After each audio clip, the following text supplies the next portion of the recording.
Assalamualaikum warahmatullahi wabarakatuh. Bagaimana kabarnya hari ini anak soleh solihah? Semoga kita tetap sehat dan tetap dalam lindungan Allah. Amin. Seperti biasa, sebelum kita belajar, kita berdoa terlebih dahulu ya. Bismillahirrahmanirrahim. Rabbi zidni ilma warzuqni fahma. Amin.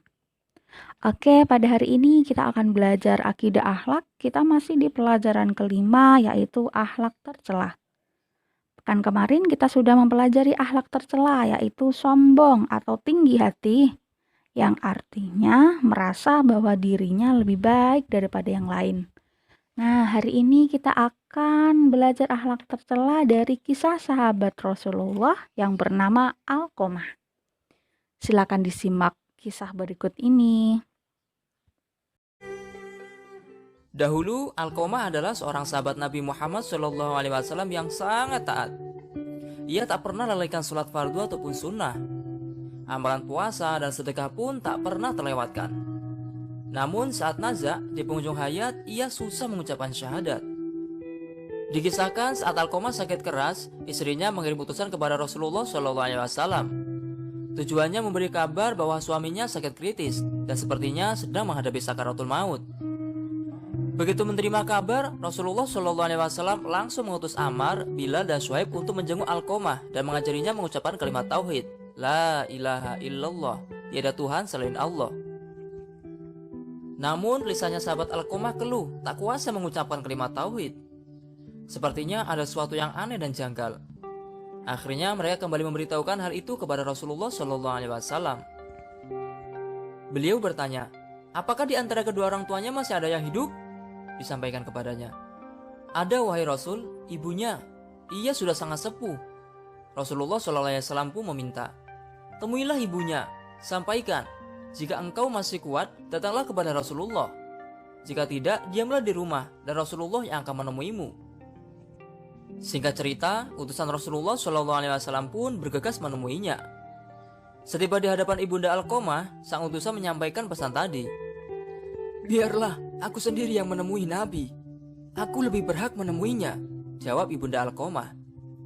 Dengan bantuan tongkatnya, ibunda Alqomah pun berangkat menemui Nabi Muhammad SAW. Setibanya, ia mengucapkan salam dan dijawab oleh Nabi SAW. Kemudian baginda Nabi bertanya, wahai ibunda Alqomah, jujurlah kepadaku. Jika berbohong, wahyu Allah akan turun kepadaku. Bagaimana keadaan anakmu? Ia menjawab, wahai Rasul, anakku itu rajin sholat, rajin puasa, dan banyak sedekah. Lantas bagaimana keadaanmu kepadanya? Desak Rasulullah SAW. Aku tidak suka kepadanya, karena ia lebih mementingkan istrinya dan durhaka kepada aku. Berarti murka sang ibunda yang membuat Alqomah terhalang mengucapkan syahadat, ungkap Rasulullah SAW. Kemudian baginda Nabi SAW berkata kepada Bilal, hai Bilal, kumpulkanlah kayu bakar sebanyak-banyaknya. Untuk apa ya Rasul? Sela ibunda Alqomah. Aku akan membakar Alqomah. Wahai Rasul, dia itu anakku. Hatiku tetap tak tega melihatmu membakar tubuhnya. Apalagi dilakukan di depan mataku sendiri, rajuk ibunda Alqomah. Wahai ibunda Alqomah, azab Allah itu lebih berat dan lebih kekal. Jika kau ingin Allah mengampuninya, maka ridhoilah dia.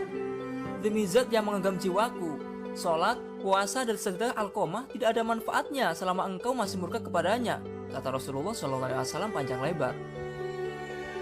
Wahai Rasulullah, di hadapan Allah, para malaikatnya, dan seluruh kaum muslimin yang hadir, aku bersaksi bahwa aku meridhoi anakku Alqomah, ikrar sang ibunda. Kali ini Nabi SAW kembali memerintahkan Bilal. Hai Bilal, pergilah dan lihatlah Alqomah. Apakah dia sudah bisa mengucapkan la ilaha illallah atau belum? Siapa tahu ibunda Alqomah mengucapkan sesuatu yang tidak sesuai dengan isi hatinya karena malu kepadaku. Tak berpikir panjang, Bilal pun menuju rumah Alqomah. Dari luar rumah, dirinya mendengar Alqomah mengucap, la ilaha illallah. Setelah itu, Bilal masuk ke dalam rumah dan menyampaikan, wahai semua yang hadir, sesungguhnya murka sang ibundalah yang membuat lisan Alqomah terhalang mengucapkan syahadat. Setelah ibunya ridho, barulah lisan Alqamah ringan mengucapkannya. Pada hari itu juga Alqamah mengembuskan napas terakhir. Tersiar kabar kematiannya. Rasulullah SAW pun hadir bertakziah. Beliau memerintahkan agar jenazahnya segera dimandikan dan dikafani. Usai dikafani bersama para sahabat, beliau mensolati jenazahnya. Pada saat pemakaman, baginda Nabi SAW berdiri di pinggir lubang kubur dan berpidato. Wahai kaum Muhajirin dan Ansor, siapa saja yang mementingkan istrinya daripada ibunya, maka laknat Allah, para malaikat dan seluruh manusia adalah untuknya. Allah tidak akan menerima kebaikan dan keadilannya kecuali ia bertobat kepada Allah, memperbaiki sikapnya kepada ibu dan berusaha mengejar ridhonya. Sesungguhnya ridho Allah berada pada ridho ibu. Murka Allah juga berada pada murka ibu. Oke, dari kisah sahabat Alqamah tadi, kita dapat mengambil pelajaran bahwa serajin-rajinnya kita beribadah, bersedekah, melakukan amalan-amalan sholih. Nah, semua ibadah kita itu tidak akan berguna jika kita menyakiti dan durhaka kepada orang tua, terutama ibu kita. Nah, tadi dikisahkan bahwa sahabat Alqamah ini sahabat yang sangat rajin beribadah, suka bersedekah dan selalu berbuat baik. Tapi di akhir hayatnya, sahabat Alqamah ini tidak bisa mengucapkan La ilaha illallah. Kenapa? Karena sahabat Alqamah ini durhaka kepada ibunya.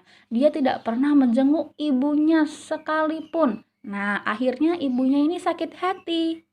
Nah, dan tadi juga dikisahkan bahwa akhirnya sahabat Alqamah bisa mengucapkan La ilaha illallah setelah ibunya meridhoinya.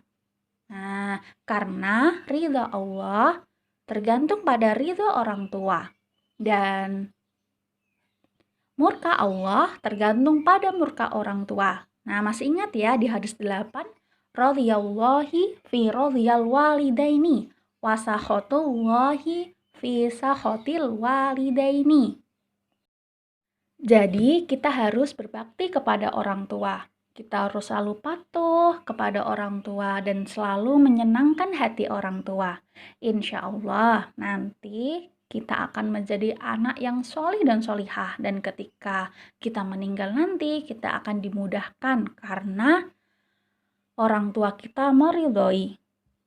Oke, cukup sekian pelajaran kita hari ini. Ustazah akhiri, terima kasih. Wassalamualaikum warahmatullahi wabarakatuh.